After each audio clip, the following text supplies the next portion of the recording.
ભાવનગરમાં થયેલ ટ્રિપલ મર્ડરનો ભેદ ઉકેલીને પોલીસે વન વિભાગના શૈલેષ ખાંભલાની કરી ધરપકડ।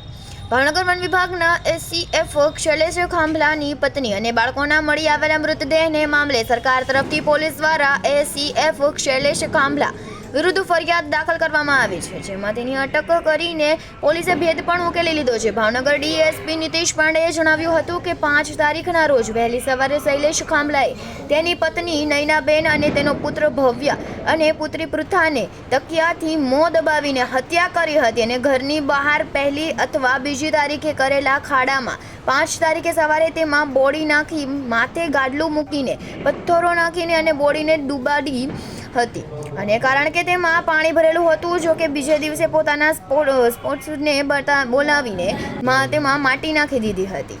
જો કે મૃતદેહોને દાટી દીધા બાદ નોકરી પણ કરી હતી અને જ્યારે 7 તારીખના રોજ પોતાની પત્ની અને બાળકો મિસિંગ હોવાની જાણવા જોગ પોલીસે ફરિયાદ લીધા બાદ સીસીટીવી અને વન વિભાગના ફોરેસ્ટના સિક્યોરિટીની સાથે વાર્તાલાપ કરી અને ઘરની નજીક ખાડો ખોદાયો હોવાની બાતમીના પગલે પોલીસને શંકા પડી હતી। પોલીસે હાલ શૈલેષ ખાંભલાને અટકાયત કરીને પ્રાથમિક તેને હત્યા કરી હોવાની કબૂલાત આપી છે। જોકે પોલીસને પણ ગુમરાહ કરવાની કોશિશ કરી હોય અને બાળકોની હત્યા પાછળનું કારણ ગળા નીચે ઉતરતું નહીં હોવાનું પોલીસનું કહેવું છે। જોકે શૈલેષ ખાંભલાએ હત્યા પાછળ ઘરકંકાસ હોવાનું પ્રાથમિક તારણ કબૂલ્યું છે, પરંતુ પોલીસ હજુ પૂછતાછ કરશે તેમ ડીએસપીએ જણાવ્યું હતું। કેમેરામેન નીલોફર સાથે રિપોર્ટર ફિરોઝ મલેક, ભાવનગર।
જે ટ્રિપલ મર્ડરનો જે કેસ હતો એમાં કાલે સાંજે જે છે ભરતનગર પોલીસ સ્ટેશનમાં એક સરકાર તરફે ફરિયાદ બીએનએસની કલમ 103, 238, 240 મુજબ કરવામાં આવેલ છે। એમાં જે છે મુખ્ય આરોપી જે છે આપણો શૈલેષભાઈ ખાંભલા એને જે છે આજ સવારે પોલીસ પ્રાથમિક પૂછપરછ કરી છે અને પછી આજે જે છે અત્યારે એને અટક કરવામાં આવેલ છે અને આગળની હાલ અત્યારે તપાસ ચાલુ છે। પ્રાથમિક પૂછપરછમાં એને કબૂલાત કરી છે કે એને જે છે એના વાઈફ નયનાબેન અને એના જે દીકરી હતા એના મર્ડર કરી નાખ્યું છે। 5 તારીખે સવારે જે છે એને ત્રણેયના મર્ડર કર્યું હતું। મેઇન જે હતું કે એને જે આપનો જે તકિયા હોય છે એનાથી પહેલા એના પત્નીનો મોઢો એને દબાવ્યું, એનાથી પહેલા પત્નીનો મર્ડર કરી નાખ્યો અને પછી એના દીકરા અને પછી દીકરી, એવી રીતે એને જે છે આ ત્રણેયના મર્ડર કર્યું હતું। પછી જે આપને પહેલા પણ કીધું કે અહીંયા ઘરના બગલમાં એક ખાડો હતો, તો 5 તારીખે સવારે જે છે એને ત્રણેય બોડી જે છે એમાં પથ્થર સાથે ખાડામાં નાખી દીધું, કેમકે એમાં પાણી હતું તો બોડી ઉપર ના આવે એટલા માટે। અને જે બોડીને વ્યવસ્થિત હાઇડ કરવા માટે જે છે એના ઉપર એક ડોર અને જે આપનો ગાદલા હોય છે એ પણ એના ઉપર નાખી દીધું હતું। અને 6 તારીખે જે છે એના સબોર્ડિનેટના કહીને એના ઉપર જે છે એને પછી જે માટી જે હોય છે એ બધું ભરાવીને એને બધું વ્યવસ્થિત જે છે અહીંયા ખાડાને ભરાવી દીધું હતું। તો આ અત્યારે હાલ જે છે એમાં અમે જાણવા મળ્યું છે। એનો મેઇન મોટિવ જે હતું એ એવી રીતે છે કે એનો અને એને વાઈફ બંને વચ્ચે ઘરકંકાસ હતું। વાઈફનો આગ્રહ હતો કે એના સાથે રહે એનો પરિવાર, અને આનો કહેવાનું હતું કે અત્યારે જે છે એની વાઈફ જે છે એના હસબન્ડના જે સાસરી પક્ષ છે સુરતમાં એ લોકો રહે, એમાં ઘણા દિવસોથી ઘરકંકાસ ચાલતું હતું અને એટલા માટે જે છે ત્રણેના મર્ડર કર્યું હતું. એમાં એક મેઇન જે વસ્તુ જાણવા છે કે એને જે ખાડા જે છે 1 તારીખે જ 1 અથવા 2 તારીખે 2 નવેમ્બર જ એના સબોર્ડિનેટને કહીને ખાડા કરાવી લીધું હતું. તો એક પ્લાનિંગની પણ એક એંગલ જે છે એમાં છે. અમે લોકો એમાં તપાસ કરી રહ્યા છે. પછી મર્ડર થયું, બોડી એને ખાડામાં નાખી દીધું, એના ઉપર ગાદલા નાખી દીધું. પછી એવું હતું કે એને વાઈફના મોબાઈલમાંથી એક મેસેજ પણ કર્યું કે વાઈફ જે છે એવી રીતે કે વાઈફ જે છે કોઈ બીજા જોડે રહેવા માટે જાવે છે. તો એક બિલકુલ પોલીસને અને એના પરિવારને એક ખોટી ડાયરેક્શનમાં મોકલવા માટે એ બધું જે છે એને એવી રીતે મેસેજ કર્યું હતું. અને ખાસ મેસેજ એવું નથી હતું કે કોઈને એકચ્યુઅલીમાં સેન્ડ થયું. એરપ્લેન મોડમાં મેસેજ કર્યું તો કોઈને સેન્ડ નથી થયું. તો ફક્ત એ જે છે એક મિસડાયરેક્શન જેવું એક હતું. એક પ્લાનિંગના એંગલ આવે છે. પછી એના ઘણા બધા જે એક્ટિવિટીઝ મર્ડર પછીનો શંકાસ્પદ હતું. પોતે જે છે એ પોલીસ પાસે એને ફરિયાદ કરી, બટ એટલું કોઈના પરિવારમાં એની વાઈફ, એના દીકરા દીકરી ગાયબ થાય, જેટલું લાગણી હોવું જોઈએ, જેટલું એગ્રેશન હોવું જોઈએ કે નહીં મને જોઈએ એને કોઈ પણ રીતે આપ ગોતી લો, એનામાં એ મિસિંગ હતું. એ પણ એક બહુ શંકાસ્પદ વસ્તુ છે.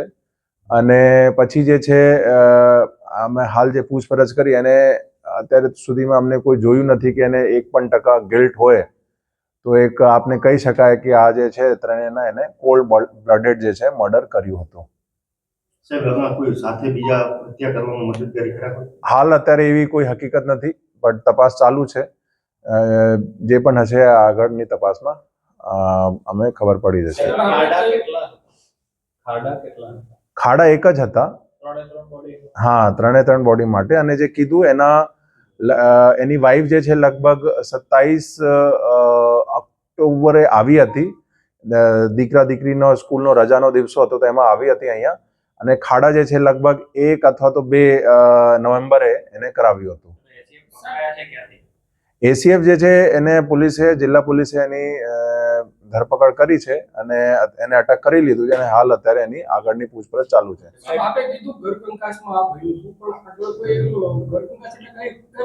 ઘર કંકાસ જે કીધું, એક પ્રાઇમરી જે રીઝન હતું આ બંને વચ્ચે ઘર કંકાસનું એવું હતું કે વાઈફ જે છે એ ઈચ્છતી હતી કે એના જોડે એના દીકરા દીકરી સાથે ભાવનગર રહે, અને જે પોતે જે છે એ એના માટે ના પાડતા હતા અને એમ કહેતા હતા કે એના જે સાસરી પક્ષ એટલે સુરતમાં લોકો રહે.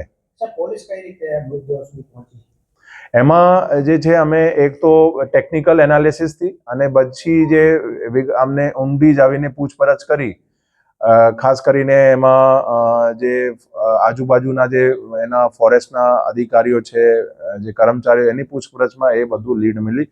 એમાં ખાસ કામગીરી જે છે અમારી એલસીબી ટીમ, PIAR વાળા અને PD ઝાલાની હતી. આથી અમે લીડ મળી કે એમાં એ લોકો એક શક્યતા છે કે આ ત્રણેયના મર્ડર થયું અને એને બોડી જે છે ઘર બાજુ જે ખાડા કરાવ્યો હતો એને અહીંયા હાઇડ કર્યું હોય એવું. સાહેબ, આ તમને અગાઉ મળવા આવ્યો તેના આગેવાનો આવ્યો તે પહેલા આપને મળવા આવ્યા હતા કે ભાઈ મારી તપાસ ન કરતા એ આપને મળવા આવેલો છે? હા, એ મળવા માટે આવ્યા હતા મારા પાસે. અને એક મને પણ એવું પહેલા વખત લાગ્યું કે પોતે એક તો કોઈ રેફરન્સથી મારા પાસે આવે છે.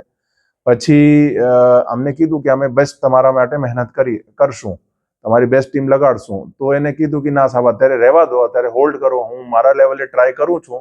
2-3 દિવસ પછી અગર મને લાગશે કે મદદની જરૂરિયાત છે તો આપને કોન્ટેક્ટ કરશું. બટ એના આગળથી ના મારા ઉપર ના મારા અધિકારી ઉપર કોઈ કોલ આવ્યો. અચ્છા, આ એને ગોત્રમાના સાહેબને કીધું મારો દીકરો મરી ગયો છે એમ કરીને 4 મહિના લગી રજા ઉપર ઉતરી ગયા હતા, એવું કોઈ આપણા ધ્યાનમાં? એ અત્યારે નહીં, એ અત્યારે મારા ધ્યાન ઉપર નથી. નહીં, જાનવા જોગ એમાં જાનવા જોગની જોગવાઈ છે. જાનવા જોગ લેવાઈ હતી અને એમાં ભરતનગર પોલીસ સ્ટેશન અને LCBની ટીમ જે છે બધી મહેનત કરતી હતી અને આ લોકોની મહેનતના કારણે જે છે ડિટેક્ટ થયું છે. આ બધું જે અત્યારે અમને આરોપીને હાલ અત્યારે જે છે અટક કર્યું છે અને એની પ્રાથમિક પૂછપરછ છે, એની વધુમાં વધુ પૂછપરછ કરવામાં આવશે. જે પણ એંગલ હશે એ અમે એમાં તપાસ કરશું. પોલીસ એટલા માટે બની કે ફરિયાદ જે છે વ્યવસ્થિત થઈ શકે છે. એમાં જે અમારા પોલીસ જે છે જે અમારા જે જાનવાજોગ લીધી એના જે તપાસનીશ અધિકારી છે એને બધી ડિટેલની ખબર છે. તો વિગતવાર અને વ્યવસ્થિત એક ફરિયાદ થાય અને આ અમે સ્ટ્રોંગ એક કેસ બને એટલા માટે પોલીસ ફરિયાદ લીધી છે. હા, એવું એક પ્રાથમિક છે. આમ ઘણા દિવસ સુધી બોડી અંદર હતી તો થોડી જે એક શું કહો ડિસ્પોઝ થઈ ગઈ હતી. તો બટ એમાં પ્રાથમિક એકાદમાં એવું હતું જે આપ કહો છો કે એવું હોય પુરવાર થાય છે કે બોડી કોઈ મોડા દબાવીને થી એની મર્ડર કર્યું હોય એવું આવે છે.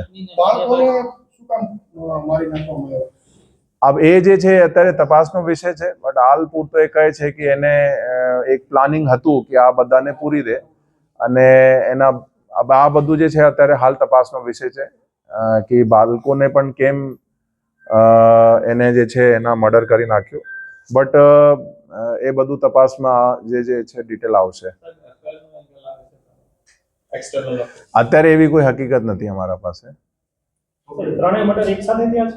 હા, એને એક પછી એક પહેલા એના વાઈફનો મર્ડર કર્યું, પછી જે છે એના દીકરી અને પછી દીકરા અને પછી દીકરી. છેલ્લા 10 દિવસમાં એવું હતું કે એને 5 તારીખે એને મર્ડર કર્યું, પછી સવારે જે છે એને બોડી નાખી દીધી ખાડામાં. પછી એને એના કોઈ નોકરી મુજબ જે છે હતું કે એને કંઈ ફિલ્ડ વિઝિટ કરવી હતી એ બધું કર્યું. 6 તારીખે સવારે જે છે એને અહીંયા બોડી જે હતી એના ઉપર એ બધું માટી વાટી પુરાવીને એને બધું એ બધું એને પ્લેન કરી લીધું હતું. પછી જે છે 2-3 દિવસ એને પછી એના પરિવારજનોને કીધું કે આ લોકો મિસિંગ છે. પછી 7 તારીખે પોલીસને જાણ કરી અને પછી જે છે થોડા દિવસો અહીંયા હતા. પછી એ છેલ્લા 4-5 દિવસથી સુરત હતા. અને એક વસ્તુ છે કે એ 5 તારીખે રાત્રિ એટલે 5-6 ની નાઇટ જે છે એ અહીંયા એનો રોકાણ અહીંયા નથી હતું. એના ઘરે ભાવનગરમાં હતા, તેમ છતાં અહીંયા એનો રોકાણ નથી હતું અને કંઈ આજુબાજુમાં ફરતા હતા. તો એને ક્યારે પણ જે મર્ડર પછી ઘરમાં રાત્રિ રોકાણ કર્યું એવું નથી. સાહેબ, છેલ્લો સર, આ સમગ્ર ઘટનાની અંદર જે હત્યા થઈ એની અંદર ખાસ કરીને પીએમ નો રિપોર્ટ ક્યારે ફાઇનલ રિપોર્ટ ક્યારે? પીએમ રિપોર્ટ આવશે. તે વિસરે પણ લીધું છે. એની બધી FSL એનાલિસિસ કરશે. એ જેટલું ઝડપ થાય એટલું અમે ટ્રાય કરશું કે આવી જાય. અફસોસ છે એના ચહેરા ઉપર? નહીં, બિલકુલ અફસોસ નથી. નાટક કરે છે, બિલકુલ અફસોસ નથી. એને એમ કીધું એને કીધું કે એનો પરિવાર મિસિંગ છે અને પરિવાર મિસિંગ છે અહીંયા 5 તારીખની સવારથી. તો અગર પરિવાર એના વાઈફ અને એના દીકરા દીકરી નીકળે ગેટના બહારથી તો કંઈ ના કંઈ સીસીટીવીમાં આવશે. બટ અમારી ટીમ જે છે પહેલા એનાલિસિસ કરી, કોઈ પણ ટીવીમાં સીસીટીવીમાં આવ્યું નથી. આ લોકોની જે કોઈ મુવમેન્ટ હોય એવું આવતું નથી હતું. અને જે ફોરેસ્ટ જે ગાર્ડ છે ગેટ ઉપર એ પણ ના પાડી કે એની કોઈ એક્ઝિટ મુવમેન્ટ અહીંયાથી થયું એવું નથી. તો એ બધું એક ફક્ત અને ફક્ત જે છે પ્લાનિંગ સાથે પોલીસને ગેરમાર્ગે કેવી રીતે દોરી શકાય એના માટે એક મેસેજની એક માહિતી આપી દીધી અને આ લોકો મિસિંગ છે એ બધું નાટક કરતા હતા.